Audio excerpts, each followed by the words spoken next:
You thought you had found love until she left without a word. No argument, no tears, just silence, as if you had never existed. But you remember the moment, her eyes when you stopped pretending, when you didn't try to impress, when you spoke without performing. For a second, something cracked. She looked at you as if you had touched a place she spent her whole life hiding from herself. And then, the fear. Not because you were too intense, but because you were no longer her mirror. No longer the echo she could mold. You became the silence she couldn't control. And in that silence, love turned into truth. And for her, truth was the one thing she could never love. Not because it hurt, but because it stripped her of the role she mastered. So she destroyed what she claimed to desire. But why? Why does she sabotage what she says she's searching for? Why does she flee when it's finally real? You saw it, didn't you? The flicker, not of light, but of fracture. A tremor behind her pupils the moment you stopped playing your part. When you looked at her not with hunger, not with flattery, but with presence. That stare steady, unflinching, not asking to be loved, not begging to be seen. Just there. That was the moment she began to retreat. But not with her feet. With her soul, a subtle recoil, like a painting pulling away from its frame. Because something in your silence made her mask begin to slip, and she felt it. Felt the echo of herself unedited. And that, to her, was intolerable. She didn't come to be seen. She came to be believed. To perform the role of the desirable, the fragile, the sovereign, the dream, the seductress, the innocent, the mystery. Depending on the stage, she would switch masks. And for a while, you wore yours too, the strong one, the charmer, the stable one. And it worked. Two mirrors facing each other, spinning illusions into the abyss between you. But then, something broke. Maybe it was the night you told the truth without packaging. Maybe it was when you stopped chasing, not out of pride, but because you saw her and you couldn't unsee. You looked past the performance and into the trembling machinery behind it. You saw the girl before she learned how to manipulate attention. The girl before the world taught her that vulnerability is only safe when disguised as control. And for that, she could never forgive you. She wanted devotion, not perception. She craved your pursuit, not your presence, because presence reveals. And she has built her entire mythology around being ungraspable, unknowable. But you ruined it by not flinching, by not worshipping, by simply being. And when a man is simply there, not enchanted, not controlled, not provoked, he becomes something dangerous, a mirror that reflects, not what she shows, but what she hides. So she turns, withdraws, not immediately. No, she may even become warmer for a while, more affectionate.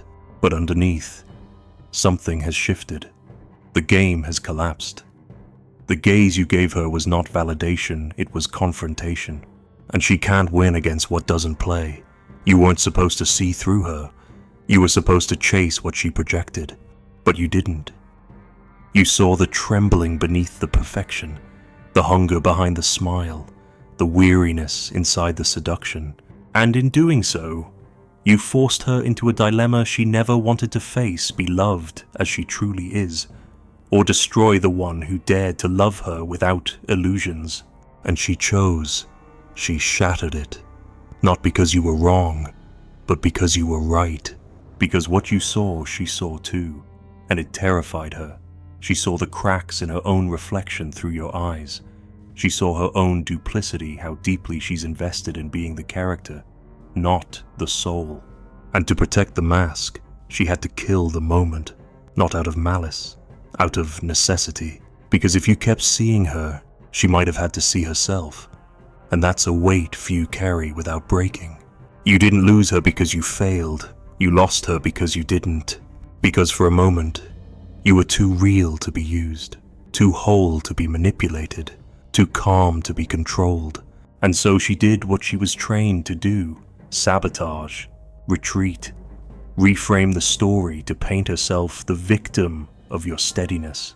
She'll say you weren't emotionally available, that you didn't make her feel safe. But what she means is you didn't let her stay hidden. She was never searching for love, not real love. Real love demands the death of pretense. She was searching for reflection, for confirmation of the myth she tells herself about herself. The myth that she is both goddess and child, deserving of worship, yet free from accountability.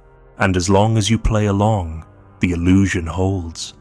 But the moment you stand firm, not above her, not beneath her, just outside her game, the myth starts to unravel. It wasn't personal, but it was intimate. The kind of intimacy that doesn't caress, it undresses. Not the body, but the soul. And that is what she cannot endure. She'll give you her skin, her voice, her charm, her stories, but her truth, that's off limits. Because to hand that over would mean admitting she doesn't know who she is without the mask. And you were getting too close to the core, to the unscripted, unfiltered, unfinished version of her that even she avoids. You wonder why she changed, why the softness turned to coldness, why the warmth became performance. It wasn't because you stopped loving her, it was because you started loving without illusions. And that, to someone addicted to illusion, is a betrayal. You betrayed the dance, the unspoken agreement, I'll pretend, if you pretend. But you didn't. You watched her not as a fantasy, but as a reality. And reality, when it's uninvited, becomes a threat. There's a reason she called you intense, or distant, or too much. What she meant was, you didn't fit the role I wrote for you. You weren't the savior, you weren't the fool, you weren't the dog begging for scraps. You weren't the villain she could triumph over. You were just there, unyielding, unmoved, aware. And that terrified her more than any betrayal ever could. Because the truth is, she doesn't fear heartbreak. She fears exposure and real love. The kind you offered not through grand gestures, but through presence is the one thing that cannot be faked. The one thing that reveals whether she's living as a person or a performance. And when faced with that mirror, she chose to shatter it before it could show her something she couldn't unsee. So she leaves, or forces you to leave, not with fury, with silence, the kind of silence that punishes without blame, the kind that makes you feel like the monster when all you did was stop lying. And in the echo of that silence, you begin to question. Did I ask for too much? Did I love her wrong? Was I not enough? You were simply present, and presence, to someone hiding behind performance, is unbearable. She didn't sabotage love. She sabotaged truth. Because truth is the one thing she was never taught how to hold, and you were the first man to offer it without demand, without agenda, without fear. But for her, that was the final betrayal, because it meant the game was over, and she wasn't ready to be real. You saw her power most clearly when she disappeared, not in silence, in substitution, a new man, a new story, a new script. Not better, not deeper, just easier. He did not threaten the myth. He admired it, worshipped it, echoed it back to her, the way she needed. And that's why he stayed. Not because he was more, but because he required less of her, less soul, less surrender, less reality. You thought she wanted truth? She wanted transcendence. But the kind of transcendence she desired was not the leap of faith, it was the fall into forgetfulness, into roles, into masks, into the seduction of becoming nothing at all. You must understand she is not evil, she is empty, and emptiness does not scream, it seduces. It invites you in with softness and mystery, then drains you of everything that cannot be used. You are not the first, you will not be the last. Because to stand in front of a woman who has not yet met herself is to be pulled into a performance you never auditioned for. She does not know how to love, only how to become what is loved. And when that fails, she becomes what is feared. And when that fails, she becomes what is gone. But it's not disappearance that wounds you. It's the ease with which she replaces the sacred, as if none of it mattered, as if your truth was just another phase. And in that moment, you start to doubt not just her but yourself. Your perception, your meaning, was it all an illusion? No, but it was inconvenient. And inconvenient truths are always discarded in favor of useful lies. You were not usable. You were a mirror, not a ladder. And that, to someone addicted to self-curation, is intolerable. So she chose the man who doesn't see her, or rather the man who only sees what she shows. And for a time, it works, because with him, she can dissolve, not into love, into comfort, into performance, into nothingness. The seduction of becoming nothing is that you no longer risk being seen, and to the unawakened soul, that feels like safety. But what it really is entropy. The slow death of the self beneath layers of pleasing, and she calls it peace. You think she's winning, that she's happy now, that your depth was the problem. But look again, look closely. Do you see her eyes in the photos? The way they glow just a little too bright, like someone trying too hard to convince themselves they've made the right choice. That isn't love, that is survival. Not of the soul of the ego. She chose to vanish into performance because the mirror you held up was too merciless, too honest, too much like God and not enough like applause. She will come to regret it. Maybe not today, maybe not this year, but there will be a moment late, after the party ends, when the man beside her finally stops pretending to, and silence creeps back in. And in that silence, she will remember your gaze, the way you saw her, not as goddess, not as fantasy, but as a human being trembling in the space between who she is and who she pretends to be. And she will feel something she has long avoided grief, but not for you, for herself, for the pieces she abandoned just to remain adored. She will not say it aloud, perhaps not even to herself, but she will begin to crave the thing she once feared truth, not in the abstract, in the relational, in the mundane, in the terrifying vulnerability of being known.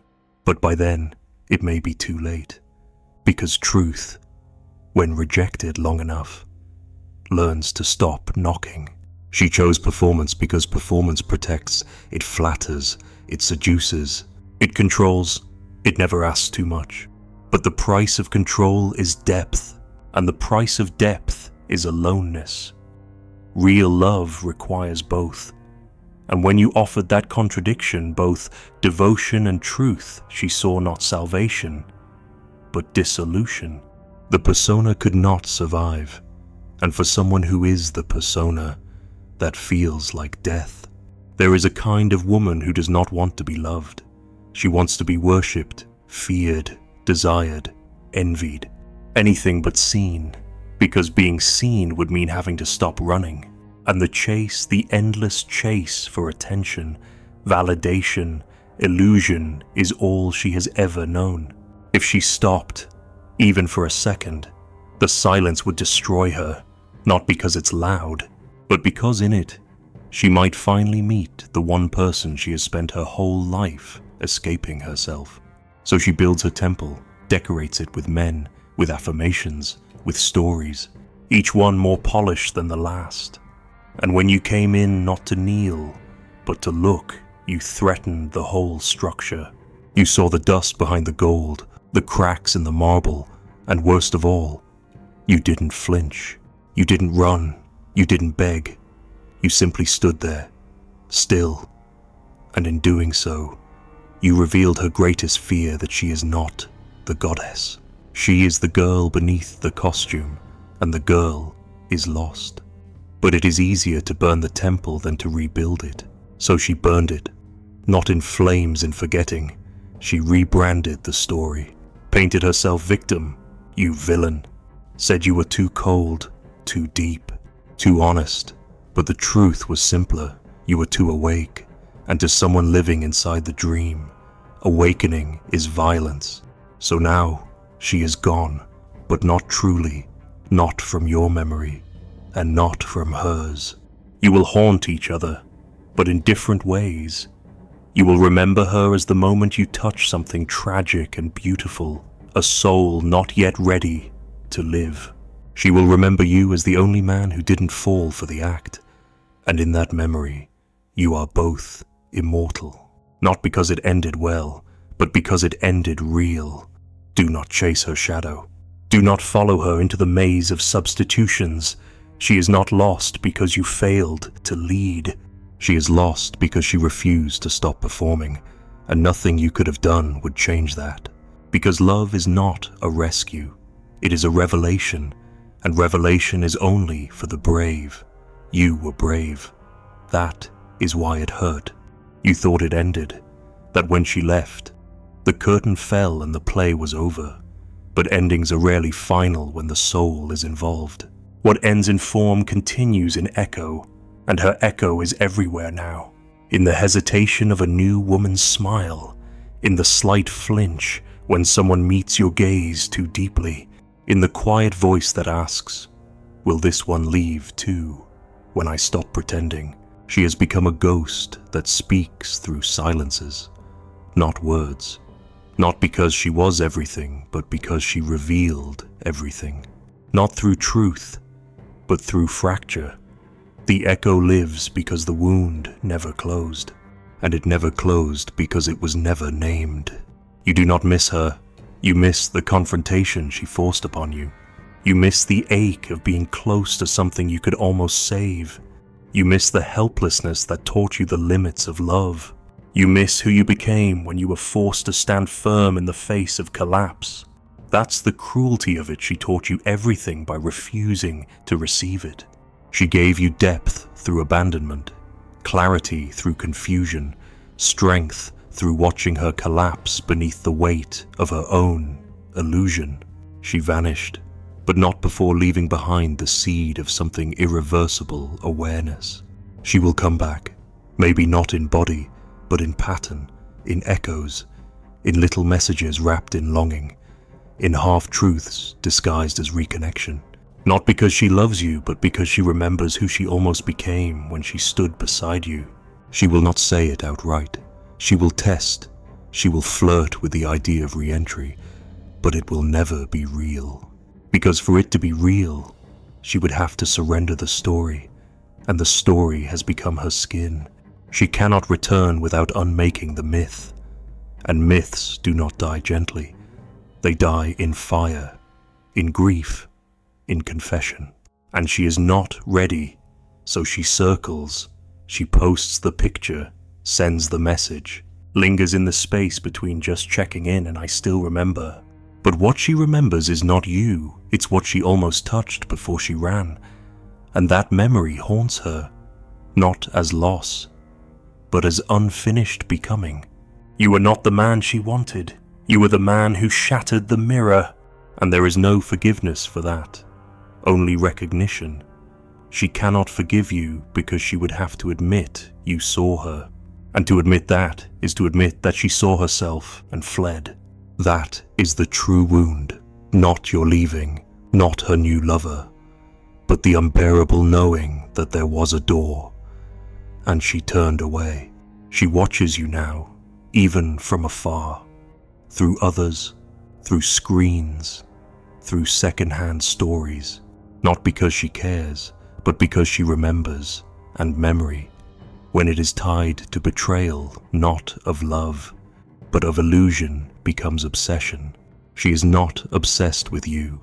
She is obsessed with the version of herself she could have become with you, had she stayed. And that version now lives without her, in your life, in your presence, in your quiet refusal to collapse. She will never say it, but she knows it. So she tests. She may return, not with open hands, but with echoes. She will ask vague questions, make symbolic gestures, attempt to re-enter as if the story was on pause, not ended.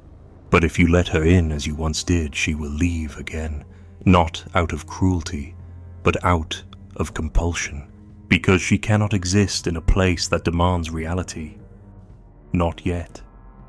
She comes to see if the mirror still stands, and once she sees it does, once she feels its steady presence again, she must flee, because it hasn't changed, and neither has she. You are haunted by her not because you still want her, but because she once held the shape of your deepest desire. She was the vessel through which your longing poured, not for her, but for truth. And the wound she left was not absence, it was unfinished revelation. She left mid-transformation, mid-birth, mid-burning, and so the ash still whispers. You were forged in a fire she refused to enter, and that unfinished fire sings in your bones. Let her echo remain. Let it remind you, not of love lost, but of self found. Let the memory sting, let it return, but do not respond. Not to the texts, not to the longing, not to the temptation to explain. There is nothing left to explain. She knew, she saw, she ran, and that is the truth. Not because she was weak, but because the performance was stronger. You were the threat, not by violence, by vision. You didn't offer her escape, you offered her death, the death of the mask, and she wasn't ready to die. So she chose resurrection in illusion, a second life in fantasy. You were too still, too clear, too unbothered by approval. And that stillness felt like judgment, that clarity like exposure, that lack of need like abandonment. So she flipped the story, made herself the one who was unloved, because the alternative that she was seen and fled is too terrifying to bear. And now you carry the burden of knowing, of having stood face to face with a soul not ready for love, yet desperate for it. You carry the ache of proximity to transformation that never came. You are the witness of a nearly born truth, and that witnessing will haunt you far longer than her absence. But it will also protect you, because once you have seen the myth collapse, you cannot unknow it. Once you have tasted love unmasked, the performative will always feel hollow. This is the echo she cannot escape, the knowing that someone, somewhere, once saw her without ornament and did not turn away. That is the love she destroyed, not for being harsh, but for being true. And now she is left to chase its ghost in men who perform back at her, who play the game, who smile when she smiles, and retreat when she retreats. But none of them see, and that, in time, will hollow her from the inside out. You must let her go, but not by forgetting, by integrating. Let the memory mature. Let the pain become architecture. Let the echo inform, but not define. She was not your punishment. She was your mirror. And mirrors don't lie, they simply stop being needed once you've seen. In the end, what haunts you is not her. It's the glimpse of what love could be without masks, of what it costs to stay true when illusion begs for your participation, of the kind of man you became when you refused to flinch. And what haunts her is you, not as a name, but as a mirror she can no longer find. Somewhere, she stares into a stranger's eyes, waiting for the echo, but it does not come. The laughter is perfect, the praise flows, but something is missing. Not him, Not you, the stillness, the unblinking gaze, the unbearable closeness of being known. She laughs louder, hoping it will return. It does not, and in the silence that follows, a question she dares not ask. What if I was already loved and I ran? No one answers. Only the mirror, still intact, but turned away.